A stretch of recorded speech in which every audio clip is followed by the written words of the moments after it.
Okay. Is it on?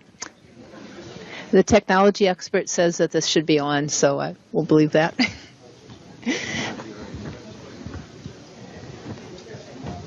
Okay. Let's go ahead and get started. I'll speak up so that you can hear me. Let's go ahead and get started. I'm Ralph Shaw. I'm the chair of the Department of Information and Library Science, and this is the second of 4 talks that are launching our new School of Informatics and Computing, and we are delighted that Clifford Lynch is the speaker for today. I've known Clifford for a long time, and one of the connections that I have is one that probably nobody else in this room has. He was my predecessor as president of ASIS. And one of the traditions in that society is that the president and president-elect exchange bottles of wine from each of their home states. And so poor Clifford was stuck in California, where there are great opportunities to procure wonderful wine, and me, an incoming president who doesn't drink. And so thanks to Clifford and help from Cecilia, they actually gave me a lovely bottle of garlic wine, which is great for cooking. So that's just an example of the kind of context awareness that Clifford brings to things. He has a very good sense of the problem and the situation and a really creative approach to possibilities. So I'm delighted that so many of us are here to hear from Clifford about his thoughts that are going to help us launch our school and move into new and interesting places. Thank you, Clifford.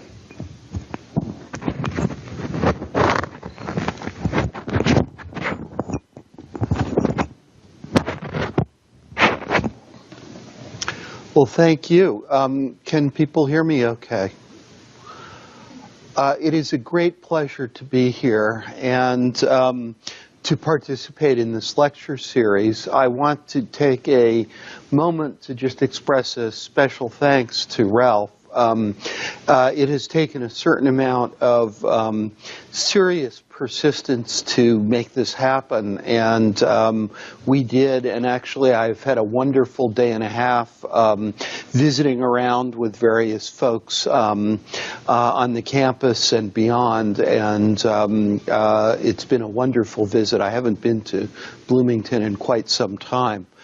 I'm particularly pleased to be part of this series, kind of recognizing the new school, but I want to also recognize that this institution is got a number of things going on that are very exciting, that connect the interests of informatics, information science, computing with the more operational issues involved in information technology and cyber infrastructure on one side, and the portfolio of activities around the library and the information management functions there on the other.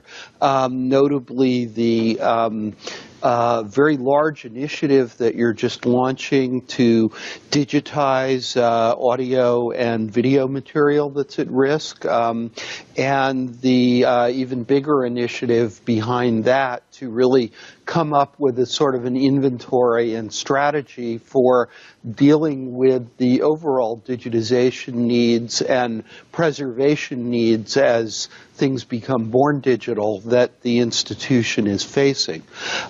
These are perfect context for the kinds of challenges and opportunities that I think need to be on the agenda for the school, but also very much form a perfect sort of backdrop at an institutional level for the topic that I've chosen to talk about this afternoon, which is dealing with stewardship at scale, and is looking at exactly these kinds of issues, but at the level of society rather than a key memory institution within the society. So I hope that some of these comments will be helpful in thinking about institutional agendas as well as research and teaching agendas, and the interplay between the levels of scale will shake some provocative thinking as well. So let me sort of scope my topic a little bit. I titled this something like Stewardship at Scale in the Digital Age, and there are a number of important words there. Stewardship, scale, digital age, all are significant. Let me say a little bit by what I mean by stewardship at scale. So stewardship is a actually very old-fashioned term that's kind of come back into style in recent years, and it deals with the taking care of materials. It deals with preservation, but it's more than preservation. It covers a certain amount of acquiring, providing access, preserving, organizing, making choices. All of those are kind of implicit here. And when we talk about scale, what I mean is to distinguish from the very specific problems that come up when we ask, how do we interpret a single digital document 200 years from now? Or what does it mean to preserve a digital artwork? But really to look at the sort of bigger picture. What happens to our ability to manage our cultural record, our literature, our music, our scientific work as we move to an environment where more and more of this is digital, and where the levels of production and the scope of material is just overwhelming, where it's not, we know we're not going to save every last piece of it. We're dealing here with statistical phenomena. We're dealing with, how well are we doing overall? We're dealing with how much redundancy should be in the system to have a good likelihood that we end up in the kind of place we want as far as preserving a record of our culture and of our activities and of our research and intellectual pursuits and debates, all those sorts of things. So that's the kind of scale I'm grappling with. Digital age.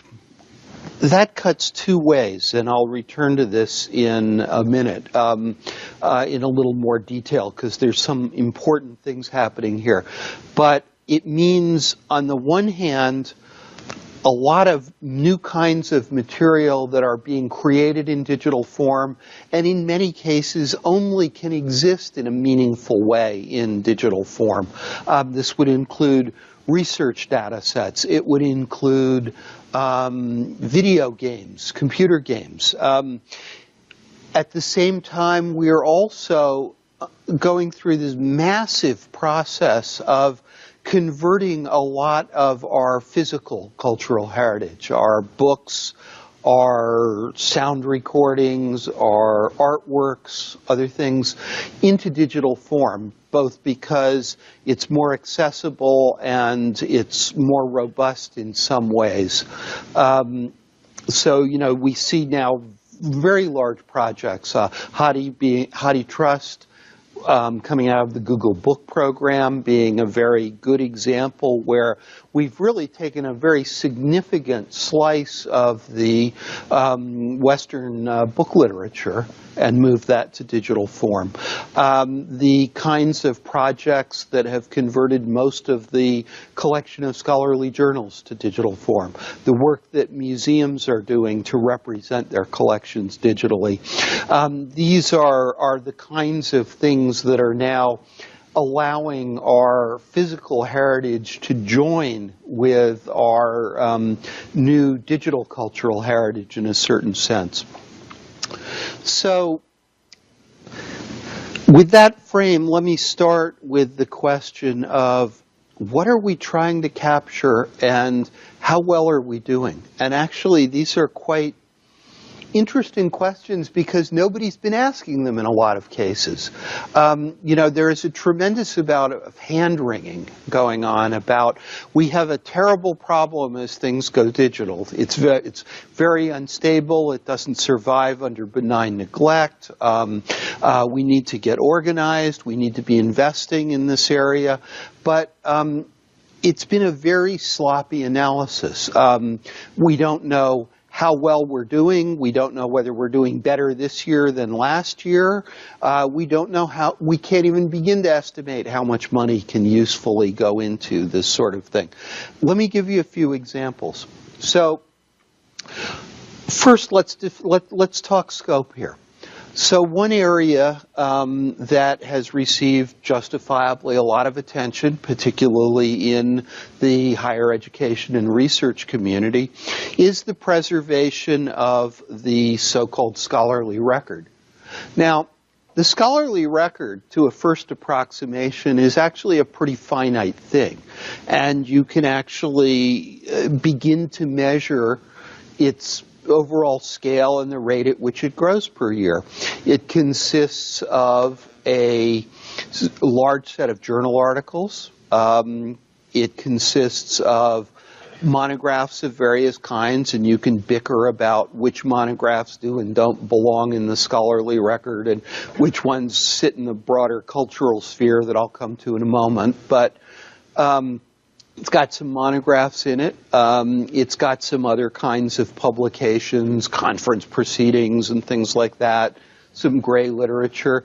Increasingly, this is also enriched with video records of various kinds of talks and presentations and things of that nature.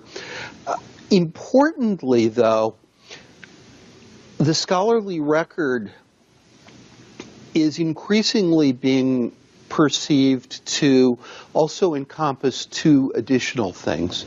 One is data, evidence that is used, that is produced through observation, through simulation, through computation, as part of the various publications. And the nature of that evidence is really pretty complicated. As I say, it can be observational, it could be weather readings, it could be images of an archaeological site, it could be all kinds of things.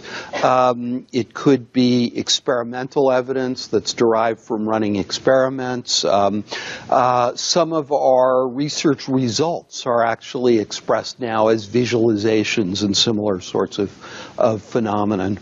So the nature of that scholarly record has gotten a good deal richer, and we're investing significant resources now in capturing that evidentiary and related scholarly data that is a part of the scholarly record. The other thing that belongs on that list is software, which has become an integral part, again, of the sort of experimental apparatus and experimental output, and also, of course, the interpretation of the data that's part of that evidence base. Now, it's worth noting on the fringes of this evidence base, there is also a whole lot of physical evidence, which has been around for centuries as we've built up the scholarly record. This includes, species type specimens, all the goodies in freezers, in biology labs, things out of natural history museums, archaeological sites, a huge collection of material. And parts of that are being swept up by this digitization process. Other parts are resistant to meaningful digitization, at least as exists today in the state of the art, or only can be modestly represented by digitization. So we need to recognize there's also that kind of physical fringe or penumbra there that needs to be accounted for and connected in. So that's the scholarly record. Now, we can ask, how are we doing with that? That, as I say, that's relatively finite, and we should be able to make some headway. So here's the report card. We have actually built up systems to deal with the journal literature. Things like Portico, locks and clocks, some deposit systems that some of the big national libraries have built. Unfortunately, we're not exactly sure how much of the scholarly journals are getting in there. There have been some studies done at Cornell and Columbia that produced scare headlines that said less than 20%. When you dig into the studies, though, you see that they're considering not just scholarly journals, but actually some other kinds of periodicals that actually are getting handled other ways and not counted properly. And this is an area of very active investigation right now. There's been some very good work in the UK by Peter Burnhill and his colleagues on the so-called Keepers Registry. So we're starting, finally, in the last year or two, to get some quantitative data on that. I would really hope that within the next year or two, we will be able to do some kind of annual report on how are we doing on the journal literature. And hopefully every year we'll be doing a bit better. Research data is an area that really has only emerged in the last decade, and we are just getting started there. This is an enormous challenge. There are technical issues, there are economic issues, there are issues of the allocation of responsibility. I don't think at this point we even understand how to scope it well enough to measure it, other than to say that people have run some disturbing spot checks in specific disciplines where they have done things like picked a random issue of a high-profile journal from 2-3 years ago and contacted the corresponding author of every paper and asked for a copy of the data and had depressingly low success rates. Interestingly enough, the funders of a lot of scholarly work have become very attuned to this issue in the last year or two, and I think you are going to see a whole apparatus of conformance checking emerge to supplement the system of data management plans that's starting to be introduced. In other words, they're not only going to ask you going into your grant research, what things are you expecting to produce and where are you going to put them, but they're going to come back after the grant's over and said, well, did you really put them there? And if not, we're not going to give you any more money for grants until you clean this up, and maybe not then. So you're going to see some activity there, but I can't tell you how well we're doing right now, I don't think. We can look beyond the scholarly record, and I think it's essential we do that, to something that you could loosely term the collective cultural record or something like that. Now, the first thing to understand there is that this is effectively infinite. You can pick out certain parts of it that are quite well defined, but the aggregate of the cultural record, all the potential evidence for future scholarship, the documentation of our environment and our society, this is very, very open-ended. It would include cultural products of various kinds, books of all sorts, music, art, visual arts. It would include documentation of performing arts. It would include statistical data and observational data in the large. It would include new genres of captured human activity that have emerged in recent decades. Two good examples there, video games. You can argue whether you like computer games or not, but the fact of the matter is this is now a major cultural segment, both in terms of the amount of human attention it consumes year over year and the amount of economic activity it represents. And, certainly on those two bases, it has as much claim as, opera. To be documented as part of cultural activity. It probably has bigger numbers associated with it than opera. And I'm not going to get into an argument about is opera or Grand Theft Auto a more desirable thing. I will leave that to your preferences.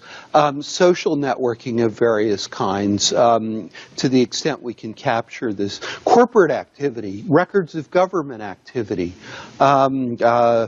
These are all part of this record, and as you really analyze what's going on here, you will recognize that the ability to collect parts of this record are very compromised. Copyright has been one tool that has been used to get some of this record to stewardship institutions over the centuries. Another tool has been straight-out acquisition for material in commercial markets.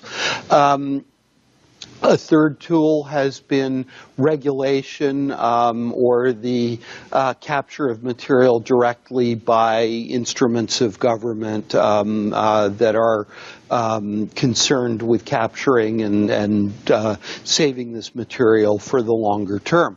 But right now, for example, our ability as a society to understand and record what's going on in social networks is severely compromised. There's not a clear path through copyright. There's certainly not a clear path through the terms of service that those services offer. It's really a sort of a if they're willing to have it done, we could probably do it. And you do see some examples like Twitter's work with the Library of Congress to preserve that. But, by comparison, Facebook has been notably disinterested in this topic. Perhaps hostile would be a better word in some cases. So we face some issues about how are we going to clear paths to capture this? Is it important enough? There also are records, just to kind of flesh out the landscape here a little bit more, of corporate activity. Now, if you go back to the 19th century, corporations left warehouses full of paper records. And in fact, these have been heavily exploited by researchers in many, many different fields to understand the diffusion of technology, the emergence of modern industrial practices, all kinds of things. Most of that data today is digital. Most of it is locked up in corporations that are being advised by lawyers that anything that's not strictly required for compliance reasons is a liability and ought to be rooted out and destroyed on a regular basis. So we have a different dynamic here. We also need to recognize as we look at this array and our ability to even clear paths to attempt to archive it, that not only is copyright a problem in this environment because having a physical copy doesn't seem to be enough. We're in this regime of licensing that we can go into in much more detail. But in many cases, we can't even get at the underlying material in any meaningful way, as in the corporate case. You can look at a few other specific cases that probably should disturb you. Here's one. news and news reportage, right? The rough draft of history. If you look at libraries of all kinds, they collect newspapers. And they place a very high priority on collecting newspapers because they are so useful for so many different things in understanding what was going on. They are used across an enormous range of academic disciplines and beyond. Well, we are just about at the stage where the print newspaper is going away. So the notion that a library could collect print newspapers and save them is going away. Indeed, in most cases, print newspapers are even now just the sort of iceberg of much larger collections of digital information accessible through the web. How do we get at those underlying databases and get them to cultural memory organizations once the newspapers go away? News is now, a database sitting at the New York Times, at the Wall Street Journal, at your local newspaper, at least for as long as it stays in business. Or maybe your local TV station, because it's getting hard to tell these apart sometimes. From your radio station, your TV station, and your newspaper. They're all just kind of a website that sometimes streams at you and sometimes gives you things to read. We don't really have the discussion going on today that we need to about clearing the legal paths of responsibility for our memory organizations to work with these. But I just invite you to pick an area and analyze it and ask, how are we doing? And in most cases, the answer is pretty disturbing. The web has been pretty carefully studied. We have institutions that archive the web. We have things like the Internet Archive. We have a number of national libraries intervening in this area. And we've actually seen some pretty good studies that try and help us understand how quickly websites change, how well they are represented in resources such as the Internet Archive. And the answer there right now is we're actually in relatively good shape. I wish we were in this good shape in a number of other areas. Now you can worry about the stability of the financial underpinnings of the Internet Archive for the long run. Terrifyingly, this major chunk of our cultural memory, basically relies on the good offices and good spirit of Brewster Kahle. One individual. It's an astounding situation if you really step back and think about it. Brewster certainly deserves our thanks and our admiration for what he's done, but, ultimately we need to deal with these as societal level issues, not the heroic actions of a single individual.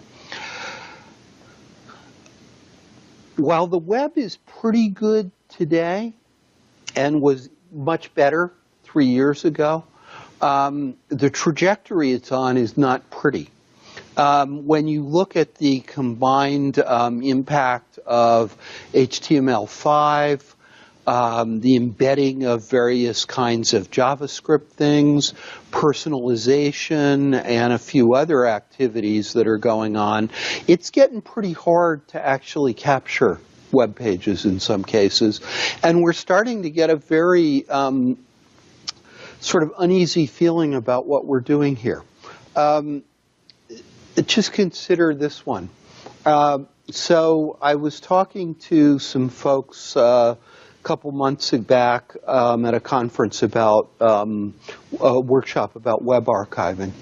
And somebody made the observation that they had been practicing, testing a web crawler harvester on the whitehouse.gov site, kind of a reasonable site to want to, put in your archive. And they were getting these weird results. They'd try it from here and get one result, and from here and get another result. And then they realized that it was personalizing. And then they realized when they asked 4 or 5 of their buddies in the adjacent offices to sign on there and see what they get, no 2 people had the same web page. What does it mean to archive the government when everybody is seeing a different whitehouse.gov web page? Good question. Probably a deeper question than we can answer with simple technologies, but these are the kinds of problems that show up. Let's just talk very, very briefly about a few of these other areas. Video games. Well, we know a very small number of institutions and researchers who are trying to cope with this. It's a hard problem. The industry mostly doesn't care about it. We have no idea how well we're doing, but I'd say probably the prognosis doesn't look good. Books. Well, for physical books, if we go back some years ago, we actually had pretty good apparatus that could count the number of physical book titles published in a given year, and we had a pretty good ability to estimate how many of those were somewhere in the system of research libraries and which sectors were poorly represented there and which were well represented there. We had a copyright deposit system that kind of gave us a second layer of defense, and things were fairly good. Now things are a lot more complicated. We don't really have stable mechanisms. Technically, we're starting to develop mechanisms to archive at least simple e-books. But the legal and the commercial collection mechanisms to feed those are very, very poor. If you look at the major trade publishers, the notion of archiving material in a public setting on behalf of the society, mostly it's not on the list. It's just not even something they're thinking about. They'll archive it themselves and keep it in print as long as that's commercially useful to them. And given the sort of current framework of e-books, that means everything stays in print forever, is their model. Now, I don't actually think that we're going to see that in the long term, because eventually someone will charge them for storage, and they will start weeding out very unused titles. I think you may also start seeing manipulation of availability. The sort of thing that people like Disney are famous for, where they, simply take popular things out of circulation for a while to build up demand and then re-release them, as they've done for decades with their movies on VHS tape and then DVD. So books today, not so good. The thing that's really saving us today is that there don't seem to be a lot of books, at least that seem to be really important, that don't come out in a paper edition as well as an electronic edition. One of the things I think we need to be watching for very closely is when we cross that gap, when we start seeing high-impact books coming out only in electronic form. It's very, very hard to tell what's going on in areas like self-publishing right now. There are very substantial numbers of books being self-published through mechanisms like Amazon or the Apple Bookstore, and that territory is not well explored. It's not well quantified, as far as I can tell, and certainly doesn't seem to have preservation on the list anywhere. We could continue, but I think I've made my point. We need to draw a map here. We don't have one.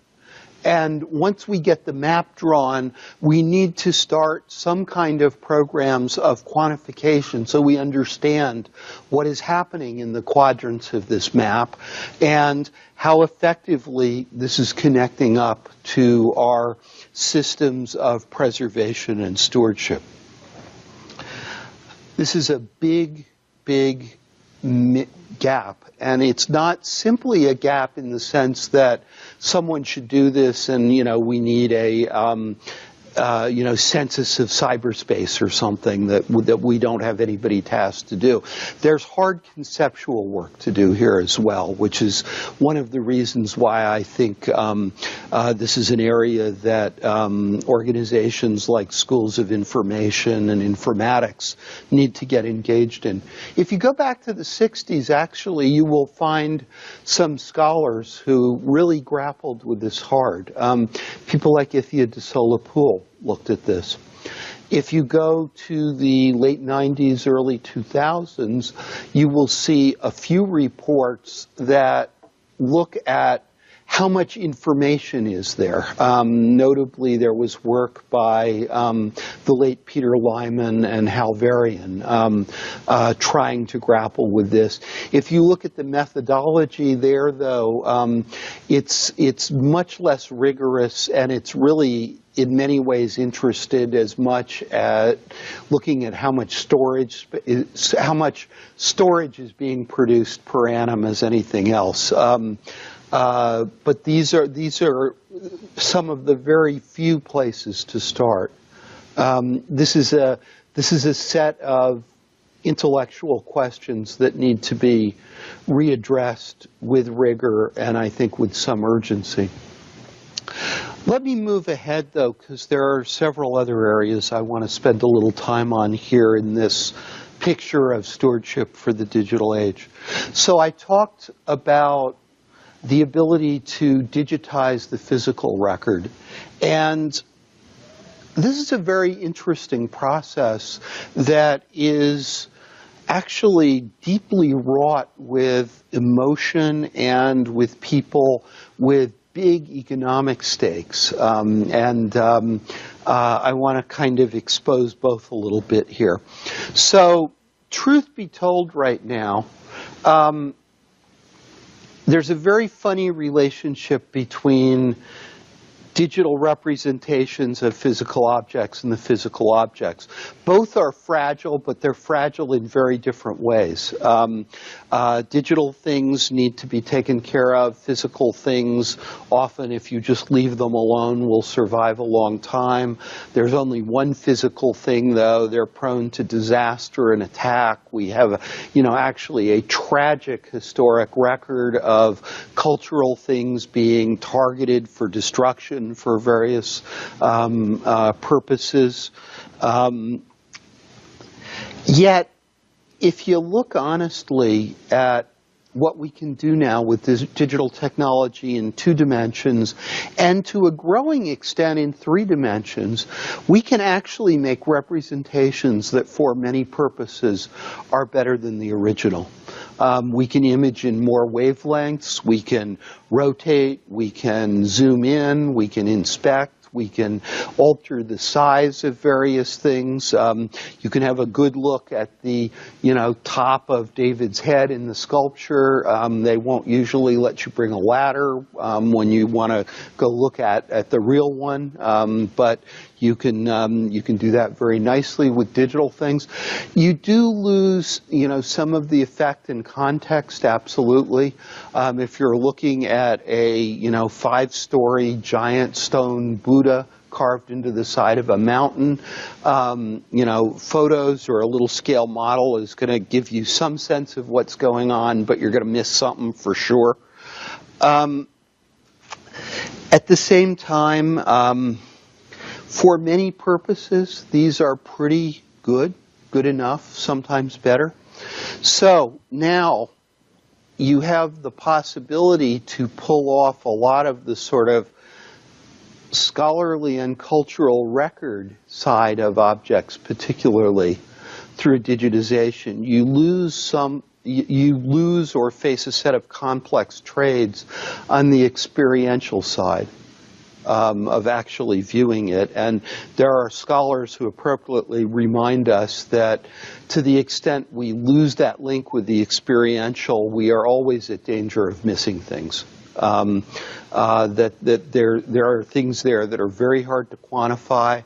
There are attributes of objects that you don't think are important and don't capture in your various digital representations until someone realizes they are important for some reason. But given all those limitations, we now have the ability to capture these reproductions and to kind of split off, as I say, the experiential from the scholarly or the record kind of aspects of these things. Think about what that means in a couple of contexts. We see, of course, a good example of that in the reaction to the mass digitization projects. The notion that we're really not all that comfortable letting the physical books go away, even though we're imaging them at pretty high quality. Now, to be sure, again, in some of the large-scale digitization projects, the quality was not all it could be. And we can wish it was better and the quality control was better. But the principle exists. Here's a really interesting one. Think about the entire market for what I'll characterize as two-dimensional art, drawings, paintings, photographs. Now, you've got this whole apparatus set up here of museums, of art dealers, of very, very valuable, unique art, which we can now reproduce darn near perfectly if we want to in most cases, thereby splitting off the thing that's experiential and that, you know, has a provenance proving its authenticity that you go see in a museum from a very, very, very good copy of this that you can have at home to study, or you can put in a library, or you can reproduce in quantity. And, you know, right now there's a certain amount of, how shall we put it, discomfort starting to surface because the copies are that good and clearly getting better year over year. What does this mean for how we connect scholarly work to the work of our museums and things like that? So you can actually fan this out into a whole series of interesting questions. Different countries now are getting very nervous about the migration of their cultural treasures beyond their borders. So you see, for example, I don't know, well, in some countries, you simply see flat prohibitions on sale outside the country. In other cases, you see somewhat more nuanced things. For example, in the UK, the notion that UK cultural institutions get, I think it's 6 months to organize a matching purchase before something is sold outside the country that is deemed to be a cultural treasure. Now we actually have the possibility of saying, well, part of these transactions is a documentation process that goes into the public domain. And then we can split the documentation of the work off from where the treasure goes. Interesting kind of a situation. I invite you to look at what's going on in Detroit right now. Detroit, for those of you who haven't been tracking on it, is broke. It has declared bankruptcy as a city.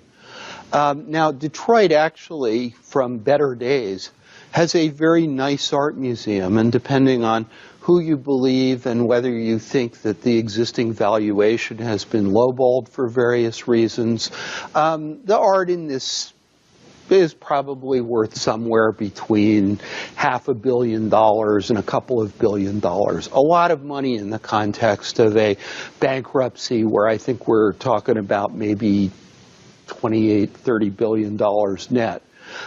There are creditors, and I'm skipping over some details about how much of the art belongs to the city and how much belongs to other private entities that are related to the city. But the basic proposition from the enraged pensioners and bond debtors and other folks is that you should just sell off all this art and pay your debts. That this is just like other city property that you should sell off when you're bankrupt to pay your debts. And then, of course, there's a school of thought that says, no, you're living in a civil society and you don't do things like that. Now, all of a sudden, we are starting to set the stage for someone to say, well, we can factor off the entertainment and the documentary side of this through digital representations and maybe make everybody unhappy equally. I think we'll see a good deal of this sort of issue surfacing in future years. Okay, and that leads me into the last group of issues that I want to talk about in this very quick survey of challenges, and that is what I'd call sort of generally transitions and failures of stewardship. So we have always had failures. We have had institutions that have gone bankrupt and or otherwise failed, and the materials they were taking care of have hopefully been passed on in good order to someone else. In actual fact, sometimes they have been looted or sold into private markets or just disappeared or allowed to deteriorate and eventually become unusable. We see all of these kinds of things. I think that we are moving, for several reasons, into an environment where there is going to be a lot more stewardship transitions, a lot more potential stewardship failures if we don't handle these transitions right. The Detroit Art Institute example is just a single canary from a whole flock of them that I think we can point to. We need to, I believe, get rather more organized about this. I think we're already seeing, to give one example, a fair number of stewardship institutions deciding they can't afford or can't justify under their mission things that they've historically been doing, and they have started to pass on materials they've been taking care of.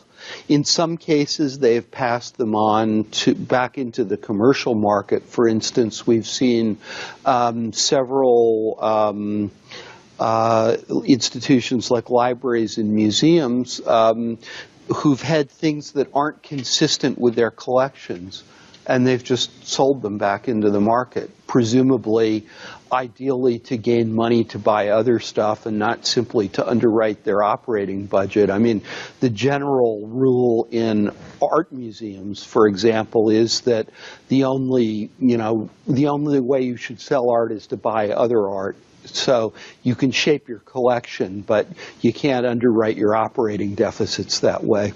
But we've had, for example, New York Public Library selling a very iconic painting that they couldn't afford to keep, they said, because they're not a museum, and I don't know what they used that money for.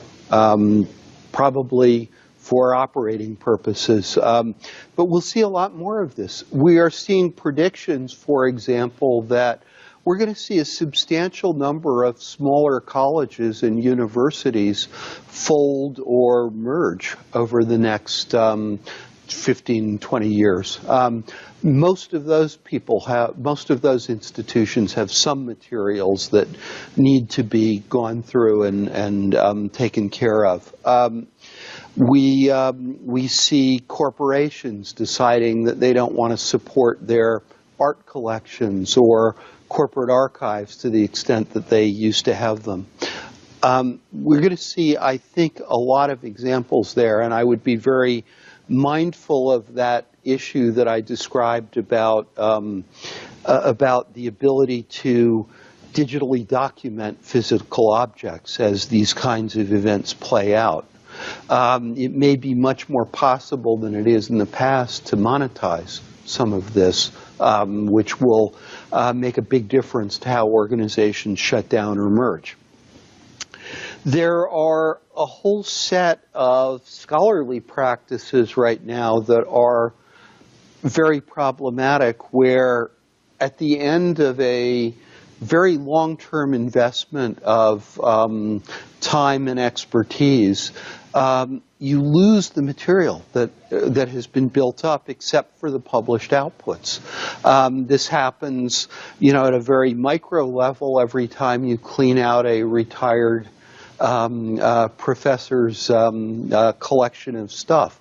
It happens at more systematic levels, too. For example, my colleague Michael Buckland at Berkeley has been looking at the situation for what are called documentary editions. So what happens is that somebody like the National Archives, the NHPRC, decides we're going to do a documentary edition of Thomas Jefferson, and we're going to try and find everything he wrote and publish a series of volumes with good annotations and footnotes. And in order to do this, some group of people spend like 40 years and produce this incredible series of books. And while they're doing it, they build up a database of where Thomas Jefferson was every day of his life and everybody he ever corresponded with and who they were and who they knew.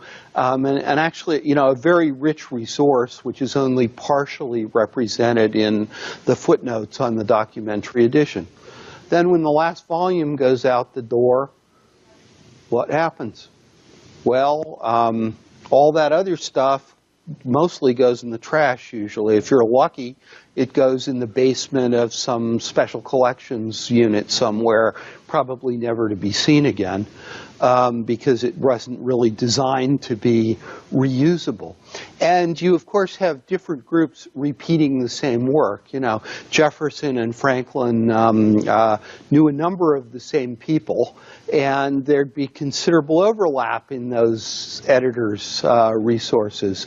We have no good way of sharing them either, so we need to get much better about this. But let me close this piece of the survey with a really good one that we're getting ourselves in trouble about. So remember I talked about the new emphasis on research data and its management and preservation? Well, when people first started focusing on this, they used words like forever, which terrify anybody who has anything to do with financial matters, organizational matters, or even some people who mostly deal with technical things. And so very quickly we backed off of forever and we moved into data management plans, which sort of go to the other extreme. They say, I know to a very good approximation what it'll cost me to keep these bits and make them available for 5 years. I can prepay that to my computer center. I can put the cost right as a line item in my grant. I don't have to worry too much about the documentation because if worst comes to worst, I'll probably still be alive and hopefully remember most of what there was. So if I do some documentation, we'll muddle through on that. Probably in a 5-year time horizon, you're not going to have too much format shift or semantic shift on the material. You'll be okay. So what you do is you say, this is what we'll do, and you have a pretty high level of confidence as a principal investigator. You can deliver on this.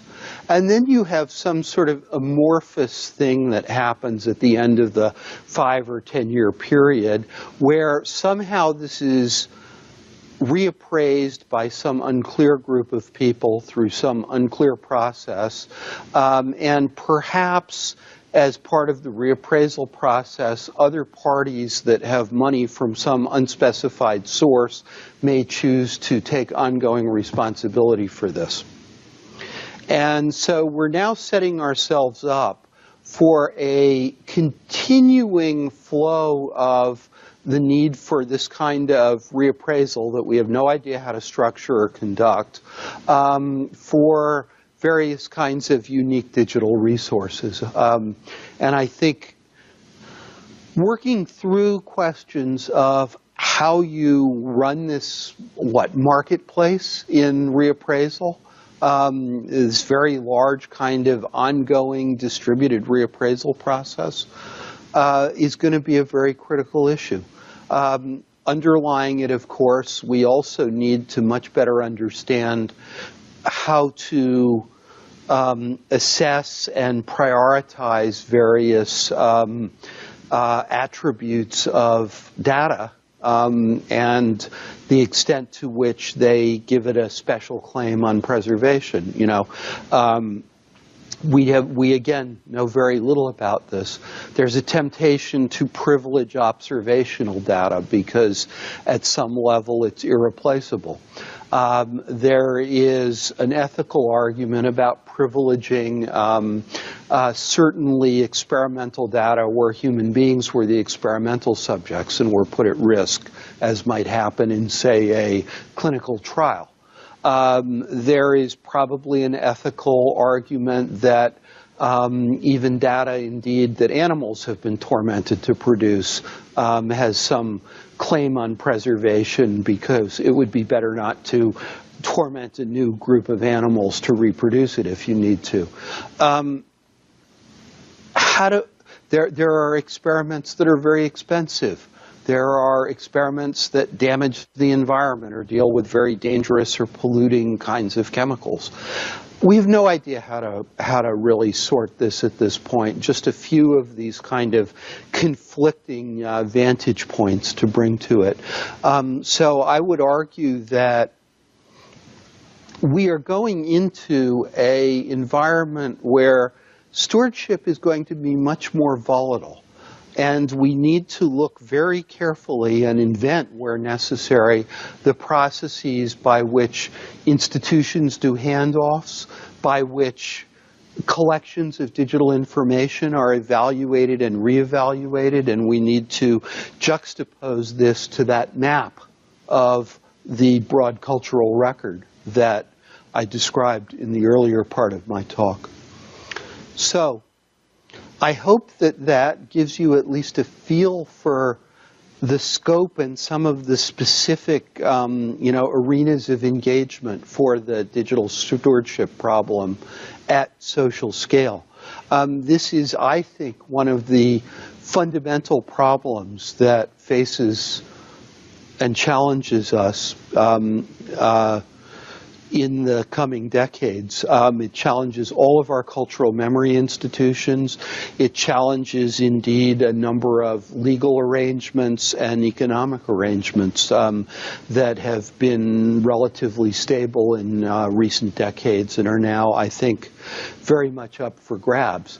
I think that it's an area that not just needs doing at scale, but also analysis at scale. There are significant intellectual gaps in our ability to really analyze what's going on here and measure it. So this is going to need an amazing collaboration of expertises and of minds and of knowledge to really address, but it's one that I think we overlook at our peril. I thank you for joining me on this journey. I have more or less finished on time, and if I can get away with it, I'd be delighted to take a couple of questions if there are any. Thanks.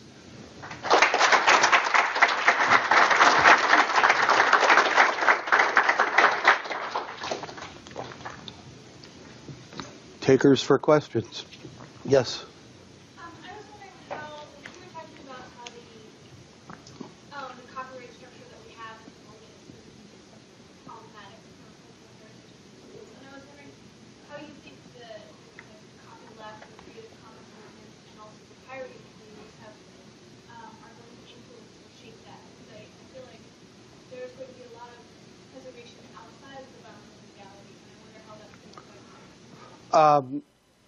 That's a great question. Let me try and repeat it for the stream because they may not have been able to hear you. So the observation is that copyright is a big barrier to the ability to preserve. There are a number of developments that are happening, and I think you noted things like Creative Commons licenses, copyleft, various kinds of pirate activities that kind of change the landscape here, and what does that mean for our ability to preserve? I think you have to look at it case by case. So the Creative Commons licenses are wonderful. They help in two ways. First is they make it clear what the rights are on the thing. Your worst case often with preservation is you find something and you find it on the web. It doesn't have a clear statement of ownership. It doesn't have a clear statement of what rights are being retained on it. So now you've got to go on a detective expedition, basically, if you really want to be rigorous here, to figure out who's got the rights and then get permission.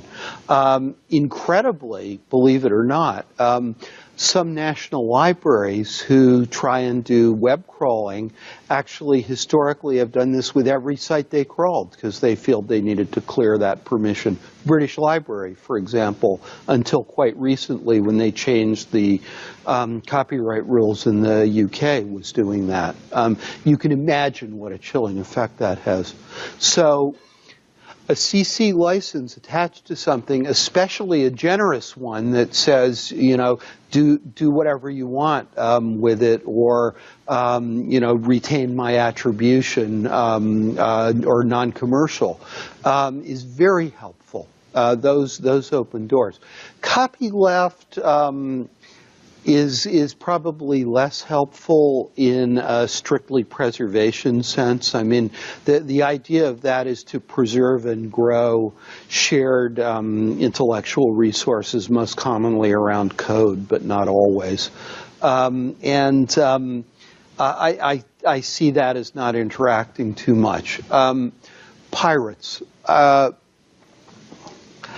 I think that if you look at the history of the preservation of the cultural record, one of the things you'll see is that many of the key figures and heroes there are private collectors. They are sometimes people who take considerable risks and move into gray areas of copyright. A good example would be the Internet Archive, where some national libraries or research libraries did the analysis and said, we're not comfortable doing this without clearing permission.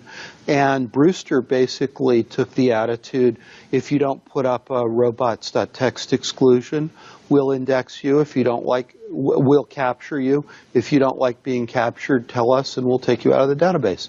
And they have done amazingly well in terms of avoiding legal entanglements on that. But that was a collector and a risk.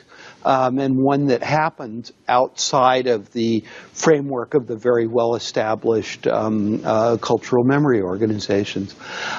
It's very hard right now to be a collector of ebooks, of digital music, of a lot of other things without, at the very best, skating close to the wind, and at the worst, rampantly violating things like the Digital Millennium Copyright Act on a sort of very relatively small scale and personal basis. I think that collectors have always been important, and the passion of collectors and their willingness to take risks. We have made some very, very bad laws in the last 20 years, particularly, that have tended to criminalize or otherwise constrain a number of those activities. But I think people will still collect. And I'm not here, I want to be clear here, I'm not really talking about the sort of large-scale piracy that happens with mainstream, consumer products. This is really much more about the culture of collecting, and it's an area that's not been studied sufficiently, I think, and really is deserving of some careful attention. I will take one more question. Yes. Do you have thoughts on analogous moments in history, like maybe early television and film, where I believe a great deal of that cultural record was lost because it was a new technology that people weren't thinking? Yeah, and that the question is, were there analogous periods in history where we can identify similar issues? And one that was suggested was the early days of film. There are certainly lots of periods where new technologies showed up, and one of the patterns that we see repeating again and again with just amazing consistency is that in most cases the established cultural memory organizations don't get on it quickly. The stuff that survives largely either by happenstance, by unexpected consequence, or by the actions of individual private collectors. So film is a good example. There's some that just survived because it happened to be left somewhere where it survived until someone cared about it. There's a bunch of early film that survives bizarrely because they printed it off image by image in order to file copyright on it. And you've actually seen those early films reproduced by filming the image-by-image print that is the only surviving original from the copyright offices. So here you actually saved something different for a whole nother reason. And then, of course, there were private collectors. And some of the studios held some of it. And you see this fairly frequently. What happens is that after a generation or so, scholars and people interested in cultural heritage start recognizing more broadly the stuff is important. Libraries, museums, archives, similar institutions step up to it, and the collectors begin to sell, the private collectors begin to sell or donate into the established institutions, or found new institutions in some cases. The digital situation, though, I think is more extreme just because of the scope of it. It's genuinely pervasive nature in a way that film was not pervasive. I think we're done. I've already kept you longer than I should. Thank you.